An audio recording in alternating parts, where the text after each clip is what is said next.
الحمد لله نحمده ونستعينه ونستغفره ونعوذ بالله من شرور أنفسنا ومن سيئات أعمالنا فمن يهده الله فلا مضل له ومن يضلل فلا هادي له ونشهد أن لا إله إلا الله وحده لا شريك له ونشهد أن سيدنا ومولانا محمدا عبده ورسوله أما بعد فأعوذ بالله من الشيطان الرجيم بسم الله الرحمن الرحيم يا عبادي الذين أسرفوا على أنفسهم لا تقنطوا من رحمة الله إن الله يغفر الذنوب جميعا إنه هو الغفور الرحيم صدق الله العظيم. قابل قدر عزیز بزرگوں، اللہ تعالیٰ نے ہمیں مختلف نعمتوں سے نوازا، لیکن سب سے بڑی ہماری ضرورت کی چیز جو ہے وہ ہدایت ہے دنیا میں، اور آخرت میں سب سے بڑی ہماری ضرورت کی چیز مغفرت ہے کہ وہ اللہ ہمیں معاف فرمائے۔ دنیا میں ہدایت سب سے بڑی ضرورت کی چیز ہے،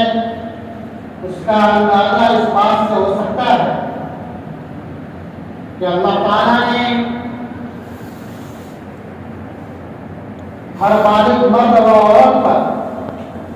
5 وقت کی نماز فرض فرمائی، اور 5 ہی نمازیں سنت ہو، نفل ہو، واجب ہو، فرض ہو، ہر نماز کے اوقات میں سورہ فاتحہ کا پڑھنے کا حکم ہے، اور سورہ فاتحہ میں اللہ تعالیٰ نے اپنے بندوں کو اس بات کا احساس دلایا ہے کہ او میرے بندوں، تمہاری ضرورت ہدایت ہے، اس لیے تم سورہ فاتحہ پڑھ کر کے اس سے ہدایت کو مانگو۔ اس لیے تو بندے کو خود کو پتا نہیں ہے کہ میری ضرورت کیا ہے، کہ ابھی 2 منٹ کے بعد، 10 منٹ کے بعد، 2 دن کے بعد مجھے کیا ضرورت پیش آئے گی۔ انسان کو خود کو پتا نہیں، ماں کو پتا نہیں ہے کہ میرے بیٹے کو 1 منٹ کے بعد کون سی ضرورت پیش آئے۔ باپ کتنی محبت کا اظہار کرے، لیکن باپ کو پتا نہیں ہے کہ میرے بیٹے کو، میری بیٹی کو، یا شوہر بیوی سے کتنی محبت کر رہا ہو، لیکن شوہر کو پتا نہیں ہے کہ منٹ کے بعد میری بیوی کو کیا ضرورت پیش آئے۔ لیکن وہ مالک الملک دو جہان کا بادشاہ، وہ خالق کائنات اللہ جل جلالہ یہ اس بات کو 1 منٹ کے بعد میرے کون سے بندے کو اور میری کون سی بندی کو قیامت تک کون سی منٹ پر اسے کون سی ضرورت پیش آئے گی، وہ اسے پتا ہے۔ کون سی منٹ پر اس کی سانس رکے گی، کون سی منٹ پر اس کے پیر میں چوٹ آئے گی، کس وقت وہ غربت کھائے گا، کس وقت وہ اولاد کو کروٹ لے گا، 1 منٹ پل کے بعد کیا ہوگا، وہ مالک الملک کا دو جہان کا بادشاہ خالق کائنات اللہ جل جلالہ ہر بندہ اور بندی بلکہ خالی انسان نہیں، کون سی منٹ کے بعد کون سے درخت پر کون سا پتا پھلا ہوگا، اور کون سا پتا حرکت کرے گا، اور کون سا پتا گرے گا، وہ مالک الملک جانتا ہے، وہ اللہ جانتا ہے۔ تو ہماری ضرورتوں کو جاننے والا وہ اللہ جل جلالہ امن والے ہوئے، اسے پتا ہے میرے بندوں کی سب سے بڑی ضرورت کی چیز ہدایت ہے۔ اس لیے اللہ تعالیٰ نے بندوں سے منگوایا، وہ میرے بندوں میرے سامنے دست بستہ کھڑے ہو کر، ہاتھ باندھ کر کھڑے ہو کر مجھ سے اس بات کو مانگو۔ سورہ فاتحہ میں دعا کے آداب بھی سکھائے گئے، پہلے ہاتھ باندھ کر اہدنا الصراط المستقیم نہیں پڑھوایا،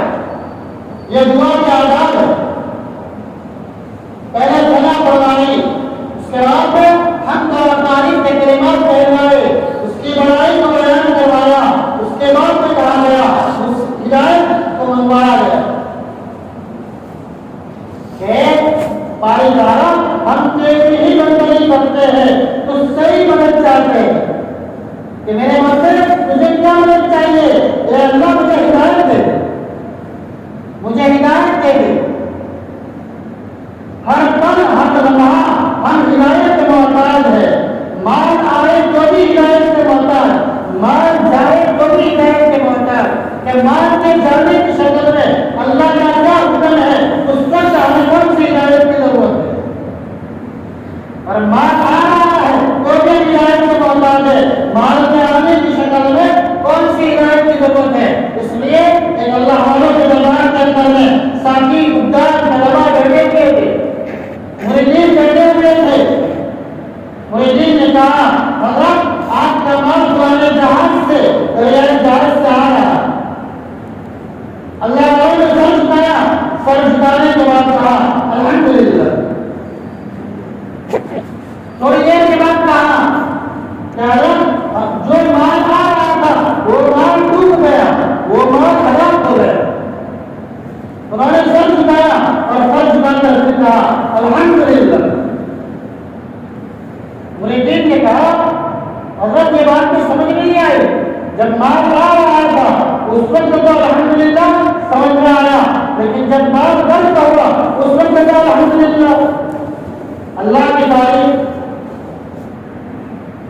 اللہ والوں نے فرمایا بھائی جب مال آ رہا تھا اس وقت بھی میں نے اپنے دل کی طرف جانتا تو میرے دل میں دنیا کی کوئی محبت نہیں تھی، میرا دل دنیا کی محبت سے پاک تھا، اس پر میں نے کہا الحمدللہ۔ اور جب مال قرض ہوا اور مال کے ڈوبنے اور ہلاک ہونے کی خبر ملی اس وقت بھی میں نے اپنے دل کی طرف دیکھا تو میرے دل میں مال کے جانے کا کوئی غم نہیں تھا، اس پر میں نے اللہ کا شکر ادا کیا اور الحمدللہ کہا۔ گویا کہ ہر لمحہ ہر وقت ہمیں ہدایت کی ضرورت ہے، اور ہدایت کے اسبابوں میں سے ایک سبب یہ بھی ہے کہ اللہ تعالیٰ نے جو عمومی محنت دعوت کی محنت کو اللہ نے ہمیں عطا فرمائی ہے، یہ بہت بڑی نعمت ہے، یہ بہت بڑی نعمت ہے۔ دعوت کی محنت چاہے مشورے کی شکل میں ہو، چاہے تعلیم کی شکل میں ہو، چاہے گشت کی شکل میں ہو، چاہے گھر کی تعلیم ہو، چاہے محلے کی محنت ہو، چاہے اقرار اردو جوان کی محنت ہو، جو بھی محنت ہو، یہ دعوت کی محنت، یہ دعوت کی محنت جس محنت کے لیے اللہ تعالیٰ اپنے مخصوص بندوں کو اور برگزیدہ بندوں کو اس دنیا کے اندر میں جو بھیجا کرتے تھے، یہ محنت جو اللہ نے ہمیں عطا فرمائی ہے، یہ ہدایت کے اسبابوں میں سے ایک بہت بڑا سبب ہے، یہ بہت بڑی محنت ہے جس محنت کے لیے اللہ تعالیٰ اپنے برگزیدہ بندوں کو اس دنیا میں بھیجا کرتے تھے۔ لیکن عزیز بزرگوں آج ہمیں دیکھنا یہ ہے کہ جو محنت اللہ نے ہمیں عطا فرمائی ہے، جو دعوت کی محنت ہمیں عطا فرمائی ہے، اس محنت کے سلسلے میں ہم سے کتنی محبتیں ہو رہی ہیں۔ یہ وہ محنت ہے کہ جس محنت کے ذریعے سے دنیا کا باطل مٹے گا، یہ وہ محنت ہے پورے عالم کو مسخر کرنے کا اور اپنے تابع کرنے کا اور پوری دنیا کو اپنی مٹھی میں لینے کی یہ محنت ہے۔ لیکن یاد رکھنا رسمیت پر، دیکھا-دیکھی پر اور اپنے مزاج پر چلتے ہوئے اگر دین کی محنت کو کیا تو اس سے کچھ نہ ہوگا، اس سے سوکھا پاپڑ بھی نہیں ٹوٹے گا۔ محنت وہ محنت ہے نہج نبوی کے طریقے پر، نہج نبوت پر انبیاء کرام علیہ السلام نے جس محنت پر کام کیا ہے، نبیوں کی تاریخ اور نبیوں کی سیرت ہمارے سامنے کہ اس محنت کے مقابلے میں صحابہ نے اور انبیاء کرام علیہ السلام نے کس جدوجہد کے ساتھ اور کس جانفشانی کے ساتھ اور کس قربانی کے ساتھ نہ کھانے کی پرواہ ہے، نہ سونے کی پرواہ ہے، نہ پینے کی پرواہ ہے، نہ کاروبار کی پرواہ ہے، وہ ہمارا پیٹوں پر پتھر باندھے جا رہے ہیں۔ اور یہ محبت کا یہ نشانی دی جا رہی ہے اور یہ کہا جا رہا ہے تاجدار مدینہ صلی اللہ علیہ وسلم سے اگر آپ کہو تو پہاڑ پر سے کود کر کے بھی ہم اپنے جانوں کو اللہ کی راہ میں قربان کر سکتے ہیں۔ موقع ہے اپنے گھوڑے ڈال سکتے ہیں، لیکن دین کی محنت کے سلسلے میں ہم پیٹھ دکھائے ہمارے سینوں میں تو دکھا سکتے ہیں، لیکن ہماری پیٹھ میں دکھائے یہ نہیں ہو سکتا۔ کیوں؟ اس لیے کہ انہوں نے دین کی محنت کو اپنی زندگی کا مقصد سمجھا، اپنی زندگی کا مقصد سمجھا تھا، اور یہ ضرورت کا احساس تھا کہ مجھے ہدایت کی ضرورت ہے، مجھے ہدایت کی ضرورت ہے، مجھے ہدایت چاہیے، اس ہدایت کے لیے وہ قربانی دی جائے۔ ہدایت کا مطلب خالی جمعہ سے جمعہ پڑھنا یہ نہیں ہے، ہدایت کا مطلب خالی مسجد میں آ جانا، سر جھکا دینا۔ ہمیں دیکھنا ہے ہماری نماز میں کیا وہ پاور ہے، ہماری نماز میں کیا وہ پاور ہے جو پاور صحابہ کی نماز میں تھا، نہیں ہے۔ اور یہ جان نکلی ہے، یہ سجدے سے جان ہوئی ہے، تو کیا وجہ ہے؟ سجدہ تو وہی ہے، اذان تو وہی ہے، نماز تو وہی ہے، تو یہ بے جان کیوں ہوئی ہے؟ اس میں سے کون سی چیز نکلی ہے؟ یہ قربانی کا عمل سے نکلا ہے، یہ قربانی کا عمل سے نکلا ہے، جس کے نتیجے میں نماز پہ نماز پڑھنے کے باوجود ہماری زبان جھوٹ سے نہیں بچ پا رہی، ہماری زبان غیبت سے نہیں بچ پا رہی، ہمارے آنکھوں کے گناہ ہم سے نہیں چھوٹ پا رہے، آنکھوں کے گناہ میں کیا جوان کیا ہوا، اور دل کے گناہ میں حسد، لالچ، تکبر، کیا جوان کیا ہوا، کیا مرد کیا عورت، کیا شاعری کیا جان، کیا قرآن کا کیا انپڑھ، ارے ایک رنگ نہیں جا رہے، ایک رنگ نہیں جا رہے ہیں۔ اس لیے فرمایا جب اس زمانوں میں جان پیدا ہوگی اور محنت کو مہد نبوت پر کیا جائے گا، محنت کو مہد نبوت پر کیا جائے گا، تو ایک سجدہ، ارے تنہائی کا ایک خطبہ، ایک زبان کا بول، اے اللہ مجھے معاف کر، اے اللہ مجھے معاف کر دے، اس کی زندگی کلیئر ہو جائے گی، اس کی زندگی صاف ہو جائے گی، گناہوں کا دفتر مٹ جائے گا۔ لیکن وہ اندر سے نکلے، وہ استغفار میں جان پیدا ہو، وہ استغفار میں جان پیدا ہو، کہ جب سے اپنے آپ کو بےمان سمجھے تو اللہ کی طرف متوجہ ہو، جب ہدایت ملے گی تو ہم اللہ کی طرف دوڑیں گے، اللہ کے حکم کو اپنی ضرورت سمجھیں گے، اللہ کے حکم کو پورا کرنے میں اپنی کامیابی سمجھیں گے۔ یہ نہیں نماز پڑھی تو نہیں کیا، نہ پڑھی تو نہیں کیا، جماعت کے ساتھ پڑھی تو نہیں کیا، بغیر جماعت کے پڑھی تو نہیں کیا، اور کسی عمل کی کوئی اہمیت نہیں۔ اس لیے اپنے بزرگوں کو دنیا میں سب سے بڑی ہماری ضرورت کی چیز جو ہے وہ ہدایت ہے، اور یہ ہدایت کے اسباب انفرادی اعمال بھی اور اجتماعی اعمال بھی، اعمال نبوت بھی اور اعمال دعوت بھی، یہ سارے ہدایت کے اسباب ہیں، یہ ہدایت کے اسباب ہے۔ تو ہدایت زندگی کے اندر جائیے، ہم اللہ کی طرف متوجہ ہوئے، پھر قدم قدم پر ہمیں مغفرت کے اسباب ملے، پھر وہ گھڑی آئے گی، وہ گھڑی آئے گی کہ گناہوں کا احساس دلوں کے اندر میں پیدا ہو، ایک گناہ ہو کر یہ گنگنائے گا، یہ بے چین ہوگا، ہائے مجھ سے گناہ ہے،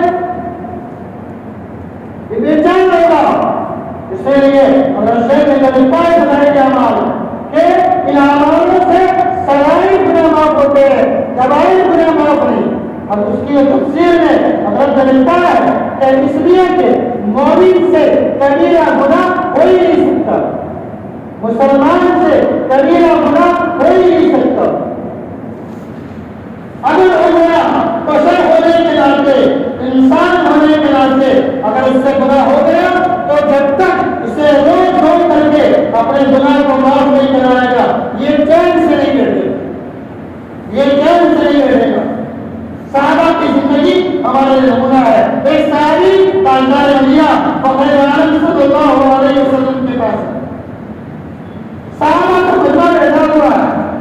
بیٹھے ہوئے ہیں، آنے کے ساتھ کہا اے اللہ کے رسول صلی اللہ علیہ وسلم، اے اللہ کے رسول صلی اللہ علیہ وسلم، اس سے گناہ ہو گیا، واہ حضور اللہ، واہ حضور اللہ، ہائے ہائے اس سے گناہ ہو گیا، اس سے گناہ ہو گیا۔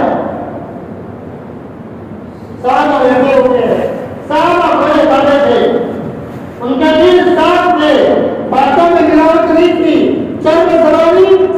کے پاس نہیں تھی، ساروں کے پاس نہیں تھی۔ آپ نے اسے بلایا، آپ نے اسے بلایا، بلانے کے بعد کہا کیا بلا؟ کہا کیا بلایا؟ کہا شرک کے علاوہ سارے گناہ میرے دفتر میں۔ وہ تو صحابہ تھے، اس کی اتنی ڈنکے کی چوٹ کہہ سکتے تھے کہ شرک کا گناہ ہے، شرک کا گناہ، شرک کے علاوہ سارے گناہ میرے دفتر میں۔ آج میں بابا اپنا دفتر اٹھا کر کے دیکھے، اپنا دفتر کہ ہماری زندگی میں اپنی زبان سے کتنے شرکیہ بول دی، کتنے شرکیہ بول دی ہمارے زبانوں سے نکل، ہمارے ایمان پر بھی غلط کرنے کی ضرورت۔ آپ نے بلایا، بلانے کے بعد دعا فرمائی، اللہم مغفرتک اوسع من ذنوبی ورحمتک ارجع عندی من عملی۔ 3 مرتبہ دعا پڑھائی، اس کے بعد نے فرمایا تو تیرے سارے گناہ معاف ہو گئے، اب نئے سرے سے اپنی زندگی شروع۔ اتنا پاور تھا اس دعاؤں کے اندر، ان دعاؤں میں وہ جان ہے، لیکن ایک طرف استغفار بھی ہے اور ایک طرف گناہ چھوڑنے کا کام نہیں، ایک طرف صلاۃ التوبہ ہے اور دوسری طرف جس کا لیا اس کا دینے کا کوئی نام نہیں۔ عزیز لوگوں، پہلے اپنے جو گناہ ہے ان گناہوں پر اصل مصمم ہو کہ ان گناہوں کو چھوڑے۔ وہ بڑا قریب ہے، وہ بڑا قریب ہے۔ ایک صحابی اللہ کے رسول صلی اللہ علیہ وسلم کے دربار میں آیا اور کہا اے اللہ کے رسول صلی اللہ علیہ وسلم، کیا اللہ مجھے معاف کرے گا؟ میری زندگی میں بہت گناہ ہے، میری زندگی میں نے 70 بچیوں کو اپنے ہاتھ سے دفن کیا، زمانے جاہلیت میں 70 بچیوں کو اپنے ہاتھ سے دفن کیا ہے، کیا اللہ مجھے معاف کرے گا؟ آج ہمارے افسوس کے اپنا ہاتھ پیشانی پر مارا، ہائے کبھی ہائے کرنا تھا، جبرائیل علیہ السلام آئے اور کہا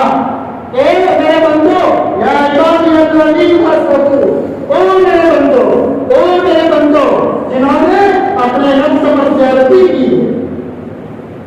اپنے نفس پر ناامید ہو، اللہ کی رحمت سے ناامید مت ہو۔ وہ بڑا غفار ہے، ان اللہ یغفر الذنوب جميعا، وہ اللہ سارے گناہوں کو معاف کرے، وہ بڑا غفور ہے، وہ بڑا رحیم ہے۔ اس لیے اگر دونوں کو اللہ کو راضی کرنا بہت آسان ہے، اللہ کو منانا بہت آسان ہے، اور اس وقت اللہ کو راضی کرنا بارش کے لیے بھی ہم سب کے لیے ضروری ہے۔ وہ رحمت والی، برکت والی، عافیت والی، ضرورت کے مطابق وہ بارش کا انتظام کرے، اس کے لیے رونے کی ضرورت ہے۔ جب آنکھوں میں سے پانی نکلے گا آسمان سے پانی آئے گا، جب آنکھوں سے پانی نکلے گا رات کی تنہائی میں اٹھ کر کے جب بھی موقع ملے، رات کی تنہائی کی ضرورت نہیں، وہ تو حضرت کا سمیع ہے، وہ سمیع ہے۔ اس نے کہا ادعونی استجب لکم، ادعونی استجب لکم، مجھے پکارو میں تمہاری پکار کو سنوں گا۔ جب بھی موقع ملے ہم اس کے سامنے کھڑے ہو، اپنی پچھلی زندگی عزیز بزرگوں بہت ہو گیا، گناہ کرتے کرتے کرتے ایک زمانہ بیت گیا، ناراض کرنے کے لیے ہمیں اللہ کے سوا کوئی نہیں ملا، ہمیں ستانے کے لیے، ہمیں ستانے کے لیے پیارے نبی صلی اللہ علیہ وسلم کے سوا اور کوئی نہیں ملا، اور کوئی نہیں ملا۔ سنتوں کا جنازہ نکال کر، سنتوں کو چھوڑ کر ہم نے پیارے نبی صلی اللہ علیہ وسلم کو سکھایا ہے۔ اس لیے اپنے بزرگوں کو سچی پکی توبہ کر کے اگر دین کی طرح استغفار پڑھ لیا جائے، تمام گناہوں کو اللہ معاف کرے گا، لیکن حقوق العباد معاف نہیں ہوں گے۔ حقوق العباد کے لیے، حقوق العباد کے لیے جتنے بھی بندوں کے حق میں اس کو ادا کرنا ضروری ہوگا۔ جب وہ ضروری ہوگا تو اللہ تعالیٰ ہمارے لیے رحمت والی بارش کا بھی انتظام فرمائے گا۔ اللہ تعالیٰ صحیح معنوں میں اپنے گناہوں کے احساس کے ساتھ اس کی طرف متوجہ ہونے کی توفیق عطا فرمائے۔ وآخر دعوانا الحمد للہ۔